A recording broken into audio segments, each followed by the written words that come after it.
Friends, welcome back to achieve English learning classes. So friends, आज के इस video में हम स्टडी करने वाले हैं हैव टू और हैज़ टू, जिसका मतलब है कि हमें कुछ करना है, मीन्स मुझे कुछ करना है, उसे कुछ करना है, या फिर किसी को भी कोई भी चीज़ अगर कोई भी एक्शन अगर करना है, मीन्स कोई भी काम अगर करना है, तो उस सिचुएशन में हम हैव टू और हैज़ टू का प्रयोग करते हैं, जिसका पहचान है ना है, नी है, ने है।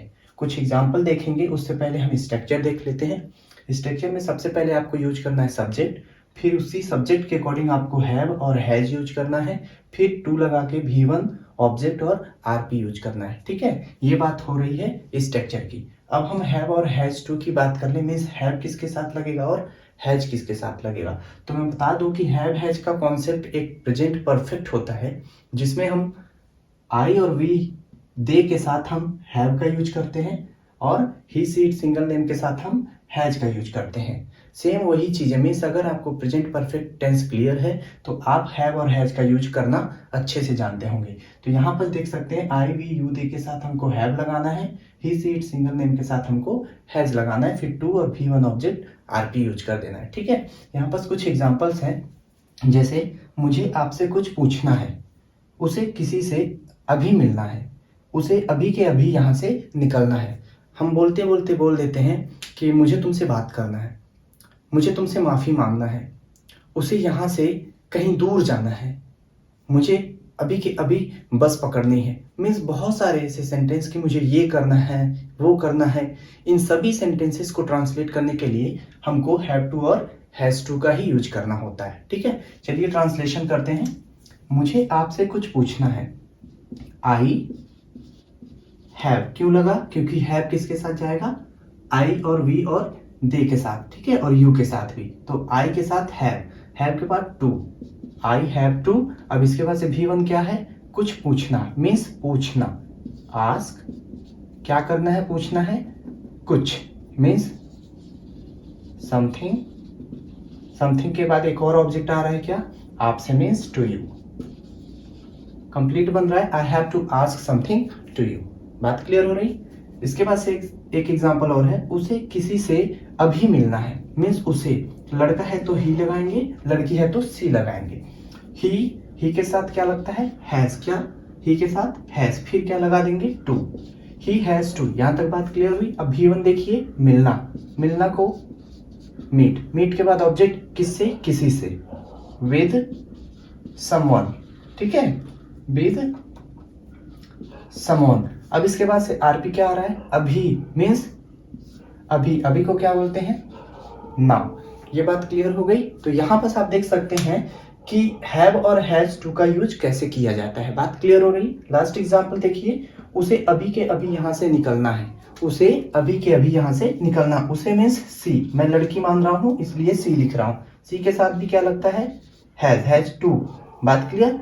टू के बाद आपको क्या यूज करना होता है, वर्ब का पहला फॉर्म। क्या, वर्ब का पहला फॉर्म। और वर्ब का पहला फॉर्म क्या है, निकलना। निकलना को क्या बोलते हैं, लीव। लीव के बाद आगे बढ़ेंगे, ऑब्जेक्ट क्या है, यहां से, मीन्स फ्रॉम हियर। हियर के बाद आपको आरपी क्या मिल रहा है, अभी के अभी, राइट नाउ। बात क्लियर। तो इस तरीके से सेंटेंस आपको स्ट्रक्चर के बेस पे according to subject helping verb choose करके ट्रांसलेट करना होता है। बात क्लियर। और भी कुछ एग्जांपल हैं, उनको भी आप प्रैक्टिस खुद से कर सकते हैं। सो फ्रेंड्स, अब हम बात करते हैं इसके नेगेटिव स्ट्रक्चर की। नेगेटिव स्ट्रक्चर में बहुत लोग क्या करते हैं, यहाँ पर नॉट लगा करके सेंटेंस को बनाते हैं। तो हम ऐसा बिल्कुल भी नहीं करने वाले। हम इसको प्रेजेंट इंडेफिनिट टेंस के अकॉर्डिंग पढ़ने वाले हैं, मीन्स इसको अमेरिकन रूल्स में पढ़ेंगे। ठीक है, अमेरिकन रूल्स में क्या करते हैं हम, यहाँ पास प्रेजेंट इंडेफिनिट का रूल्स होगा तो सबसे पहले स्ट्रक्चर में बता दे रहा हूँ, फिर स्ट्रक्चर के बेस पे मैं कुछ सेंटेंसेस ट्रांसलेट करके बताऊंगा। सो फ्रेंड्स, अब हम बात करते हैं नेगेटिव स्ट्रक्चर की। तो यहाँ पास देख सकते हैं आप, नेगेटिव स्ट्रक्चर में आपको सब्जेक्ट लिखने के बाद डू और डज यूज करना है। डू और डज यूज करने के बाद आपको नॉट यूज करना है, और फिर इसके बाद से have to V1 object RP लगाना है। बात क्लियर हो रही। ये हमारा स्ट्रक्चर है हैव टू और हैज टू के नेगेटिव का। ठीक है, जिसमें हम डू और डज का यूज करेंगे प्रेजेंट इंडेफिनिट के अकॉर्डिंग। यहाँ पर कुछ एग्जांपल हैं, उसे पैदल नहीं जाना है, मुझे उससे बात नहीं करनी है, तुम्हें यह काम नहीं करना है, तुम्हें हिंदी में अब बात नहीं करना है। मीन्स इस तरीके के सेंटेंसेस को हम इंग्लिश जब ट्रांसलेट करेंगे तो इसी स्ट्रक्चर के बेस पे ट्रांसलेट करेंगे, मीन्स डू नॉट और डज नॉट लगा करके। बात क्लियर हो गई? चलिए इनको ट्रांसलेट करते हैं। उसे पैदल नहीं जाना है, means she does not have to go on feet. इस तरीके से सेंटेंस बनाना है, ठीक है। अब यहां पर हम बात करते हैं डू नॉट की। तो डू नॉट को आप एक साथ डजेंट भी बोल सकते हो, नो डाउट, कोई भी दिक्कत नहीं होगी, ठीक है। मुझे उससे बात नहीं करना है, मुझे means I do not have to talk with him. बात क्लियर? डू नॉट को भी आप डोंट बोल सकते हैं, इसमें कोई भी प्रॉब्लम नहीं होगी। तुम्हें यह काम नहीं करना है, you do not have to do this work. बात क्लियर? यहां पास भी आप डू नॉट को डोंट बोल सकते हैं, अदरवाइज लिख सकते हैं। आई वी यू दे के साथ अब हमको डू लगाना है और ही सी इट सिंगल नेम के साथ हमको डज लगा के, नॉट लगा के, फिर सेंटेंस को हम स्ट्रक्चर के अकॉर्डिंग ट्रांसलेट करेंगे।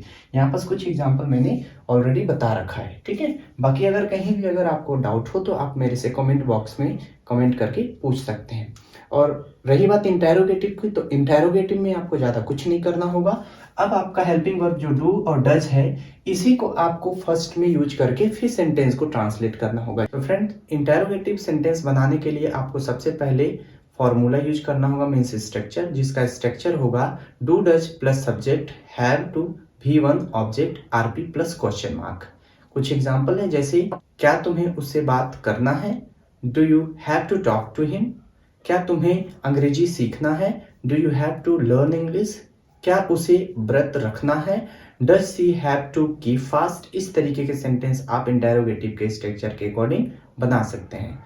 इंटेरोनेगेटिव का स्ट्रक्चर अगर आपको बनाना है तो आपको सबसे पहले डू डज यूज करना है, फिर इसके बाद से सब्जेक्ट, फिर नॉट, फिर हैव टू, फिर V1 ऑब्जेक्ट आरपी, फिर क्वेश्चन मार्क।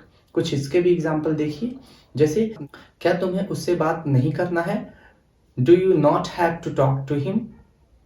क्या तुम्हें वहां नहीं रहना है, do you not have to live there.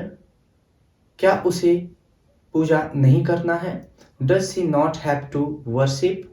क्या उसे क्रिकेट नहीं खेलना है, does he not have to play cricket. इस तरीके के सेंटेंस इंटेरोनेगेटिव में इंटेरोनेगेटिव के स्ट्रक्चर के अकॉर्डिंग बना सकते हैं। इसके बाद से बात आती है WH की।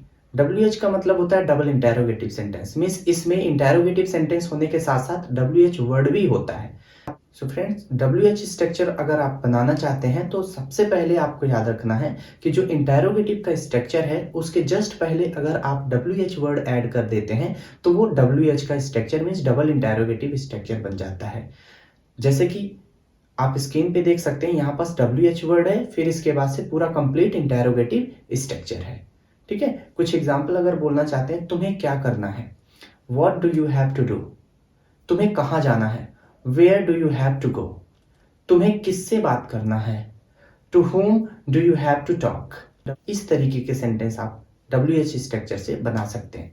रही बात WH नेगेटिव स्ट्रक्चर की, तो जैसा आपने इंटेरोगेटिव के साथ किया वैसा आपको इंटेरोनेगेटिव के साथ कर देना है। मीन्स इंटेरोगेटिव स्ट्रक्चर लिखने के बाद, लिखने से जस्ट पहले, सॉरी माफ कीजिएगा, इंटेरोगेटिव स्ट्रक्चर लिखने से जस्ट पहले आपको WH वर्ड लिख देना है, तो वो WH नेगेटिव का स्ट्रक्चर बन जाएगा। कुछ एग्जाम्पल देखिए, तुम्हें क्या नहीं करना है, what do you not have to do.